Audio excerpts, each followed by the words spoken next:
இந்த Persian gate ஏன் alien மாதிரி இருக்குதுன்னு தெரிஞ்சுக்கணுமா? உங்க வீட்டுல பெர்சியன் கேட் இருக்குதுன்னா உங்களுக்கு இது ரொம்ப யூஸ்ஃபுல் வீடியோவா இருக்கும். அதுக்கு மெயின் காரணம் மைட். பெர்சியன் கேட்லயே வரக்கூடிய 2 வகையான மைட் இன்ஃபெஸ்டேஷன் பத்தி தான் நீங்க தெரிஞ்சுக்க போறீங்க. ஃபர்ஸ்ட் ப்ராப்ளம் ஓடோடக்டஸ் சைனாட்டின்னு சொல்லுவோம். இது மெயினா பாத்தீங்கன்னா இயர்ல மட்டும்தான் இருக்கும். ஒரு கேட்ல இருந்து இன்னொரு கேட்ல வந்து பரவும். இச்சிங் ரொம்ப சொரிஞ்சிட்டே இருக்கும். அடுத்து காதுல இருந்து ஒரு பிளாக்கிஸ் அண்ட் ப்ரௌனிஸ் வந்து வேக்சி கிரஸ்ட் வந்து வெளியே வரும். இயர் இன் அண்ட் அரௌண்ட்ல வந்து அலோபேசி ஆயிடும். ஹேர் ஃபுல்லாவே கொட்டிரும்.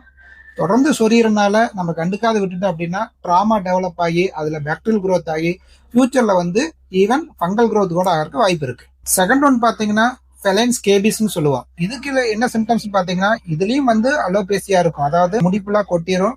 சிவியர் இச்சிங் இருக்கும். அந்த இயர் சுத்தியும் வந்து ஒரு வகையான எல்லோயிஸ் கிரஸ்ட் ஃபார்ம் ஆயிருக்கு. இதுதான் இதுக்கு உள்ள டிஃபரன்ஸ். பட் இது ரெண்டுக்குமே வந்து ட்ரீட்மெண்ட் வந்து கரெக்டா இருக்கு. ஆனா இது எல்லாமே ஏர்லியரா பார்த்து ட்ரீட் பண்ணிட்டு அப்படின்னா ஈவன் பாக்டீரியல் இன்ஃபெக்ஷனோ ஃபங்கல் growth ஆகிறதுக்கு முன்னாடி ட்ரீட் பண்ணும்போது சீக்கிரம் ரெக்கவரி ஆயிடும். சப்போஸ் நம்ம ரொம்ப டிலாவே விட்டுட்டோம் அப்படின்னு நினைச்சீங்கன்னா பெர்சியன் கேட்ல ஸ்கின் ப்ராப்ளம் ஒரு பெரிய ஹெக்டிக் ப்ராப்ளமா இருக்கும். ஹெட் ஷேக்கிங் இருக்குது.